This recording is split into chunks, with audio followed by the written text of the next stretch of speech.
Welcome to Tech Talks. My name is Michael Bertoni, and I'm the founder and CEO of Philly Tech, and your host for Tech Talks. Tech Talks is every Wednesday at 12:30 p.m. from Cherry Hill, New Jersey.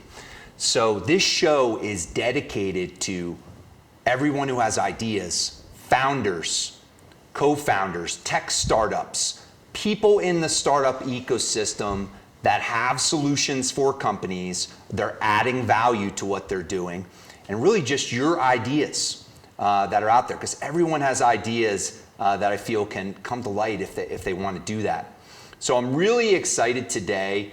I have a tremendous company with just a tremendous story behind it, military, Navy SEALs guys, right? This company is called Zero Eyes. And I have the VP of Commercial Strategy and Government Affairs, Kieran Carroll. Kieran. Yeah. Good to see you, man. Yeah, thanks, Michael. Appreciate it. So, yeah, Zero Eyes, everyone, is extremely exciting tech, right? And we're going to talk about it today. But Kieran, tell us a little bit about your background, right? So, what did you do, before Zero Eyes? What kind of brought you to this path? Sure, yeah. So I'm from the Washington, D.C. area originally. I was fortunate. I got accepted to the Naval Academy out of high school. So I went to the Naval Academy, and then after that I did 12 years active duty in the Navy, primarily in the special operations community. So worked with a lot of very, very capable guys, deployed 5 or 6 times abroad to places like Afghanistan. And then when I came here to Philly, my wife was an attorney in the city, so I decided to relocate here. I didn't know anybody. I didn't have really any job prospects, but eventually I landed with PwC doing some strategy consulting, and then while I was there for about 18 months or so, I started working with a group of military entrepreneurs here in Philly through a program called Bunker Labs, and I met 2 incredible entrepreneurs named Mike Lahiff and Rob Huberty, and they were 2 of the original co-founders of Zero Eyes. Yeah, so guys, Zero Eyes is such an exciting company, right? So military people, Navy SEALs, right? They developed this technology. So tell the audience a little bit about what it is. So what is Zero Eyes? Yeah, so we're a software company. We use artificial intelligence to detect guns. It's a software that's going to integrate to your existing video cameras. So there's no crazy hardware retrofits. You don't have to replace your cameras. We're completely camera agnostic. And the second a gun is visible, we're able to detect that in real time and then send a series of alerts to whoever needs to know. Yeah. So there's a cutting edge analytic piece to it where we're doing real time object recognition. And then there's all of the communication pathway stuff of how do we integrate to a client's existing access controls or their existing mass notification systems. And then of course we have our own mobile app and stuff like that. Right. Yeah. So think about this for a second, everyone. Let me paint a picture for you. A student is walking into the school or towards the school with a gun, right? Think about that. Their technology will pick up what that gun is, show the gun, and then alerts will go out. Extremely exciting, right? It started in schools, but now I know you've expanded, right, to a lot of different areas. So what are the use cases for this? Because, anyone who wants to protect their employees, obviously students, right? They need this technology. So talk about the use cases, like where is it most used? Yeah, so to your point, we started in education. I think the emotional association of school shootings really led us to start within the K through 12 space. But what we really realized was after that Walmart shooting that happened last summer in El Paso, Texas, that, hey, we're a great solution for commercial and enterprise businesses as well. Absolutely. Particularly from a duty of care perspective and reputational damage and liability that Walmart suffered after that event. And realistically, there are hundreds of millions of commercial security cameras here in the United States and really around the world. So we have the ability to take any camera and turn that into a sensor that's going to detect a visible gun. So when you think about that, it's really powerful. Right. And now we've expanded into the federal government, working with the Department of Defense and the military. For some more boutique use cases, but we're really excited to be working with basically everyone at this point. Yeah. Yeah, so talk about the tech at a high level, right? So it's really exciting how this works, right? I mean, think about a video is on you all the time. You got cameras on you all the time, right? Wouldn't it be nice to know who has a weapon, right? So how does that work, right? So talk to the audience about how that works. Yeah, so we use artificial intelligence, and more specifically, we use a subset of that called computer vision. Essentially, it's machine learning. So what we realized really early on is that there's a lot of AI companies out there that will go to the internet, for example, and they'll download millions of images of any object, like a cell phone, for example. Right. And they'll say, I want to build an algorithm that's going to detect someone using a cell phone. And we started to apply that methodology for guns, and what we realized early on is that that particular methodology did not work well in a deployed environment.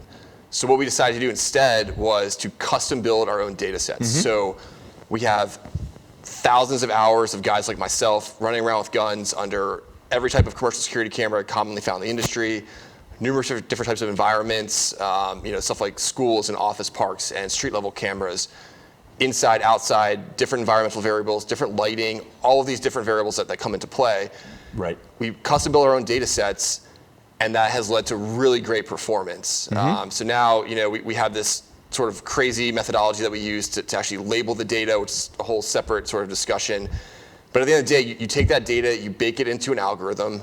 So we use sort of off-the-shelf algorithms that have already been commercially developed, and we put that into a software. And the way this is going to work is that we pull a camera's, it's called an RTSP stream, it's a real-time streaming protocol. It's basically the data pathway that comes off the camera.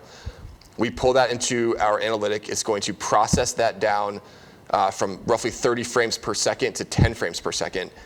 That's going to give us 10 opportunities per second to find a gun in that key frame. And that's the only thing we're looking for. So we're not doing facial recognition. We're not doing any other object or behavioral classification. We're just looking for guns. So it makes it really, really fast and really, really accurate.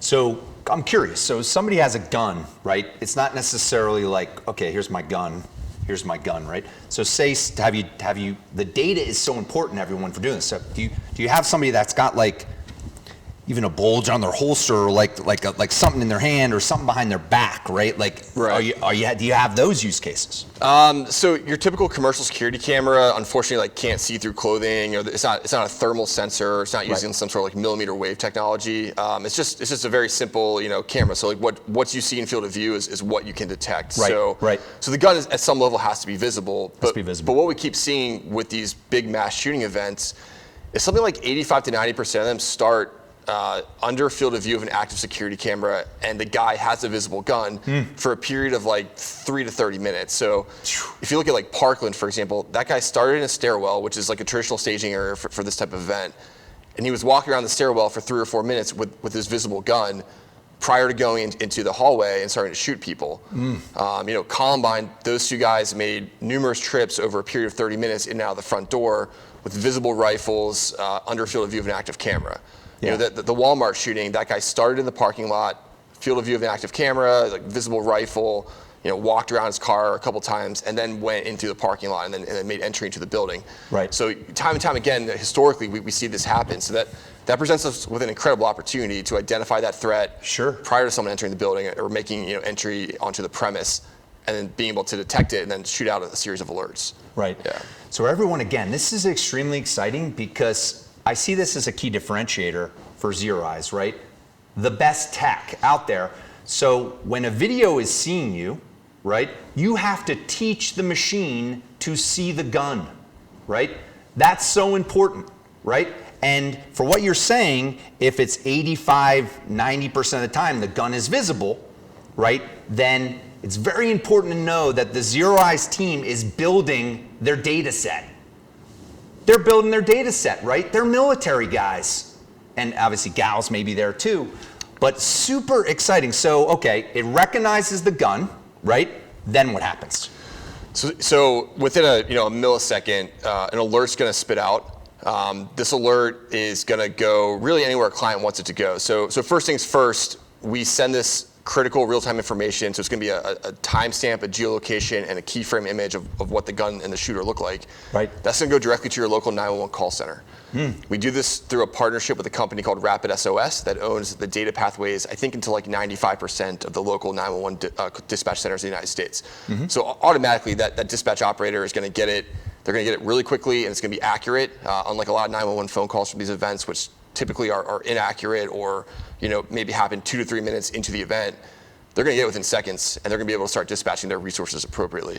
Right. But then simultaneously that, anywhere a client wants that information to go. So we have a zero-eyes desktop dashboard that we give every client. It's custom built for them. Typically, they're going to have it up if they have like a security operations center, or if they have, maybe it's a school, the school resource officer will have it up in their office. We have a zero-eyes mobile app, which anyone can access from anywhere in the world. And then typically we'll also integrate to their existing infrastructure. So if they have access controls and we verify an alert and it goes through our system, we're able to lock the building down or parts of the building, which is really powerful when you think about it. And then a lot of times companies will have an existing mass notification system like an Everbridge or a Mutual Link. Like there's some really big ones out there. So we'll integrate to that. So instead of having our app or having to app fatigue of trying to go through different apps, if they're already using something company-wide, we're just going to integrate to that channel. Right. So we're able to push it out in a numerous different ways, as well as email, text message. There's a lot of redundancy and stuff built into the system. Yeah. So where are you right now with the company, right? So in terms of, I know when you got funded, I think you got funded a little while back, right? You're scaling. Where are you right now? So what's the status of the company? Have you been implementing it in places? Like, how is that going today? Yeah. So we incorporated back in 2018. The original team was about 10 people. We're now, I think, sitting at about 25 full-time employees, maybe 5 to 10 contractors in the company day to day. We're hiring, and to your point, we're through our seed round. We've raised about $4 million, really starting back in January timeframe. Then kind of COVID happened, slowed some stuff down. But as far as where we are operationally, I think we're in 7 or 8 states at this point.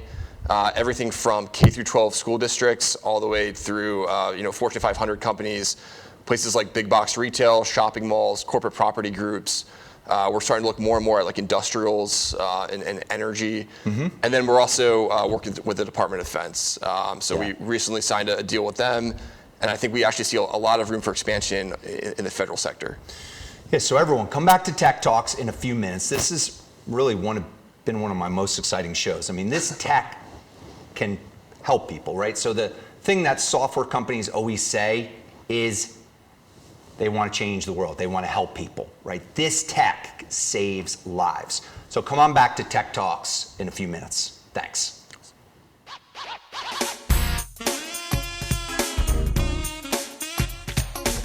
Why buy local? When you shop with local businesses, you're spending your money on more than just the item you're buying. You're adding a building block to your neighborhood. It starts with a single purchase, maybe a cup of coffee, groceries from a local co-op, or even a shiny new bicycle from one of the nearly 28 million small businesses nationwide. Your money doesn't stay in the till for long though. Local business owners use the money to create a lot of economic activity in your neighborhood, like buying from suppliers, many of whom are also local businesses. Paying taxes to the city, which builds and maintains the infrastructure we all rely on. Employing local workers, contributing to 65% of the net new jobs each year. Add this all together and you've got a recipe for a happier, healthier, more connected neighborhood. Now that's an investment worth making.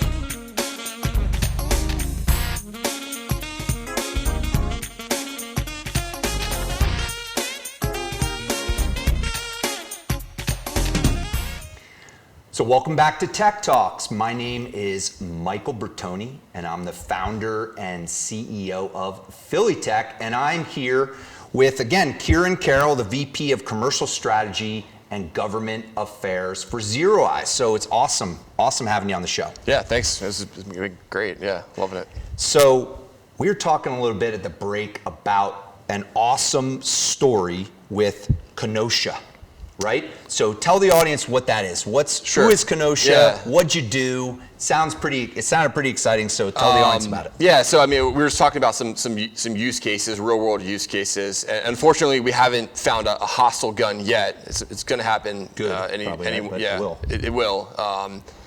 But I was sort of telling an anecdote. Kenosha, Wisconsin has been in the news a lot lately because a lot of unrest is going on there. And about 2 weeks ago, we started getting real-world detections from Kenosha, Wisconsin. We're deployed to a high school in Kenosha.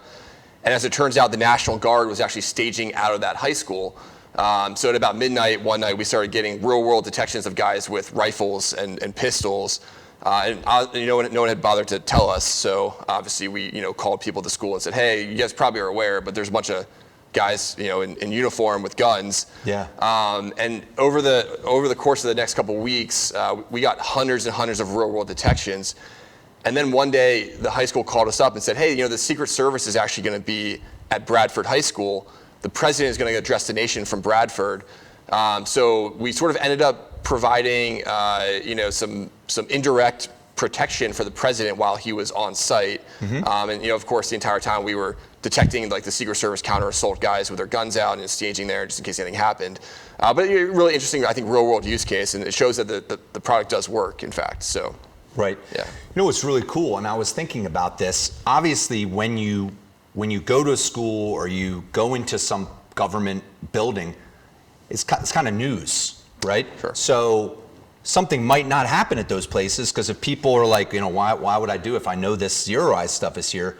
So, I think you indirectly save people just by bringing Zero Eyes into your company, right? You don't want events to happen, bring it in because we tell people about it, right? And we make it like a thing, like you're doing this. Yes, some clients are very open and actually want that out there, and then others are not. And I think not every client wants to admit they might have a gun problem at their big box retail location or something like that. But I think to your point, right, it is a little bit of a deterrent. If I was going to go commit an act of mass violence, I probably wouldn't do it at the place that is already set and has a proactive and actionable solution in place. I'd go somewhere that's probably a softer target. Yeah, no, absolutely. So tell the audience about the future, right? When I think about the amount of opportunity that you have, everybody knows you're on video all the time, right? Video is tracking you all over the place, right? So what's the future? Where's the future for Zero Eyes? Yeah, so the video analytics space I think is really exciting. It's been evolving very fast over the last several years, to the point now where we can take analytics and actually put them on the edge of a camera that's equipped to process stuff on the edge. So your big camera manufacturers are rolling out these edge devices that are specifically designed to run analytics. So stuff like facial recognition. In our particular opinion, facial recognition is a little bit dicey politically. It's got some headwinds against it. I don't know if you guys saw in Portland, they actually just outlawed all uses of facial recognition citywide. But that being said, I think it's still really powerful. I think eventually this country is going to figure that out legally, and facial recognition is going to be part of our everyday life. And that sort of opens the pathway to more object and behavioral classification. Right. So something that Zero Eyes is looking at, eventually we're going to go beyond guns. The Department of Defense, we think, will eventually want us to do stuff, probably like bigger guns to start, crew-served weapons like belt-fed machine guns and that kind of thing. But where this is going is we're going to take this out of just doing existing commercial cameras. We're going to put this on stuff like small handheld drones. We're going to put this on unmanned ground vehicles, so essentially robots, stuff like truck-mounted sensors. I'm thinking satellites aerostats, too, right? Satellites. That's tough, but I can see. It's eventually, yeah. And a lot of this stuff's already sort of happening at that level, sort of national level. They call it ISR, intelligence, surveillance, reconnaissance satellites. Right. So, they're looking at bigger objects, but I think eventually, right, like we'll probably get there as an industry, and we're obviously really excited to be on the forefront of that. Yeah, so one area that must be exciting, and again, maybe you're involved with some of these things, is embedded, right? So if you can get into these video, when he said on the edge, right, I believe that means that the video manufacturer that manufactures the actual camera would put it like in their tech, right? Is that kind of somewhat what it means by that? Yeah, essentially, right? So I think where these guys are going is like they're essentially going to be a Netflix provider. Not only are they going to provide the camera as a hardware piece, but they're also going to be like a monthly subscription to, check mark whatever analytic you want. Do you want weapons detection in your camera? Check. Do you want facial? Check. Do you want, if in a retail environment, do you want some sort of other object classifier? Yeah. So consumers will have the ability to basically custom build how they want their camera and then where they want that analytic to go. So it's really exciting. I think we're probably 5 or 10 years away from like mass adoption, but that's quickly catching up. So what do you think is the next? I mean, like you said earlier, it's pretty cool. I mean, if a company comes to you with a different use case, right? So where's the next? So guns, and then you said, what are the next few use cases in terms of you think recognizing things? Yeah, so I think we'll probably do some predictive stuff around maybe behavior. We're looking at ways to sort of characterize full motion video. I think other objects, stuff like knives, for example, particularly in Europe right now, that they have a huge knife problem in the United Kingdom. And these aren't like your small, pocket knives. These are like giant 9-inch blades, like almost machetes. So we've been actually approached a couple times about, hey, can we start looking at a data set for that? So I think we'll probably, end up getting there. I think there's like boutique use cases for stuff like cell phones, particularly from like a security perspective of like, maybe you don't want people with cell phones in a certain area. So there's that. We've even been approached to do stuff like aerosol cans. When you think about like all the unrest that's happening and people doing graffiti on government buildings or private buildings, having the ability to recognize when folks have aerosol cans and trigger a bunch of alerts might be valuable. Yeah. There's a lot of different ways we could take this. Yeah. So I'm just curious too. What does the VP of Commercial Strategy and Government Affairs do? So what's your responsibility? It's an important sounding title, but we're a startup, so everyone has an overinflated title. But basically what I do is I make sure that all of our efforts are aligned between basically all 5 of our business units. One of the big pushes that we're trying to get to this year is we're trying to get more marquee logos. I think right now we have maybe 4 or 5, Fortune 1000 type logos. I think eventually by the end of the year, we're going to try to push this into, 10 or 15. And then I also, on our government side, we see a lot of growth in government. So a lot of that is identifying where the government specifically has pots of money allocated towards either AI or, enhanced security. Like for example, the DoD has $25 billion earmarked specifically for AI over the next several years. And then the larger government enterprise as well. So your 3-letter agencies, Department of Justice, FBI, Department of Homeland Security, I think are really interesting to us. I think State Department's really interesting just from like a broad use case for embassy protection and consulate protection, residencies is interesting.